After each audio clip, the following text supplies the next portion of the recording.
na kwa pendo lake, na mmeshahimili maisha mengi ya watoto wapaswavyo kuwa. Na wakati mwingine naweza kusema muna ushirikiano, muna adabu, muna unyenyekevu, muko tayari kwa mbio zozote. Wakati mwingine mnakosaga tu mtu wa kuwashika mkono kwamba twende sasa. Kwa nyie, kila ambacho Mungu angetaka akione kwa nyie hapa, tutajaribu.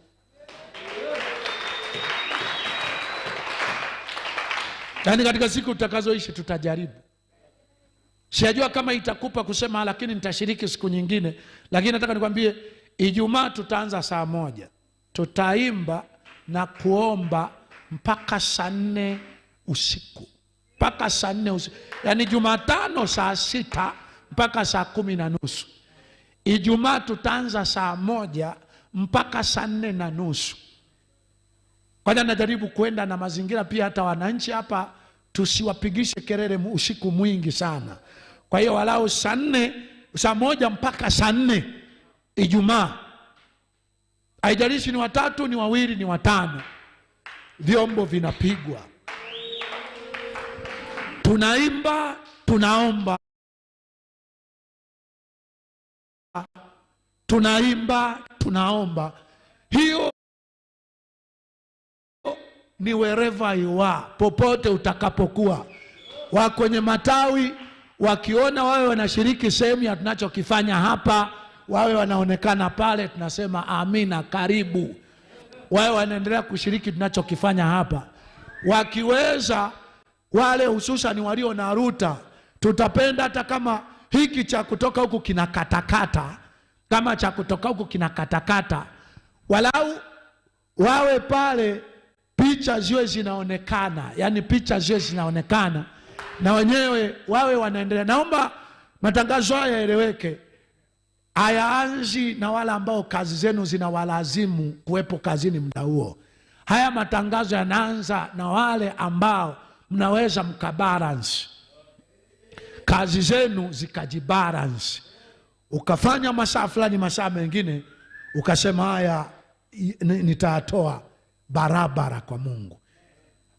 Ukafanya siku zingine ukasema nitatoa barabara kwa Mungu.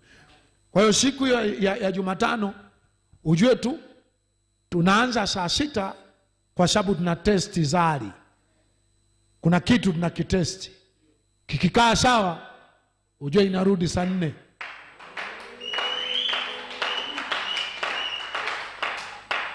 Ikikaa sawa itarudi saa 2. Kwa sababu nataka namna ya kuabudu peke yake, namna unayoabudu hata majirani, kwa sababu kwanza wanatufahamu tuko kwenye dhiki, tuko kwenye shida. Mpaka majirani tu huku nje wao wanasema waacheni waombe, wako kwenye dhiki. Waacheni waombe, wako kwenye hatari. Hawa sasa wanafanya kazi saa ngapi? Wanaishije? Wanakula nini? Sema hapana, kazi wanafanya, lakini sasa wako kwenye dhiki. Ukumbuke kusema haya niko ndani ya fundisho. Niko ndani ya fundisho lile linasema umaalumu wa nyakati. Ziwepo, inawezekana nyakati sio maalum, lakini huenda zitakuandaa uwe na umaalumu wa nyakati. Ziwepo nyakati ambazo unaweza ukawa kwenye chumba, unaimba na kuomba, unaimba na kuomba. Nipongeze hayo ambayo Eliud umeyasema, lakini na vile ulivyosema pia ni jambo jema. Sijajua kama tunakutinga kiasi gani kuimba na kuomba ukiwa hapa, lakini ningetamani utusaidie na sisi tulio dhaifu. Kama miezi miwili umekaa ndani. Girl eating ice cream made of lava.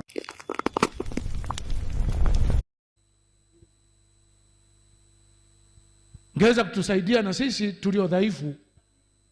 Toka asubuhi unaimba, unaomba, naimba, unaomba, naimba, unaomba. Huenda kuna mtu angekuunga mkono. Ukiona wako mbele kule ndo anakoombea, we chagua nyuma huku, imba omba, imba omba. Umeona wako huku nyuma, chagua mbele kule, imba omba. Ibada ya kukuona tu wewe upo, ibada ya kukuona itatufanya na wengine tufanye umaalumu fulani. Narudia tena, inawezekana wakati huu sio maalum, inawezekana ni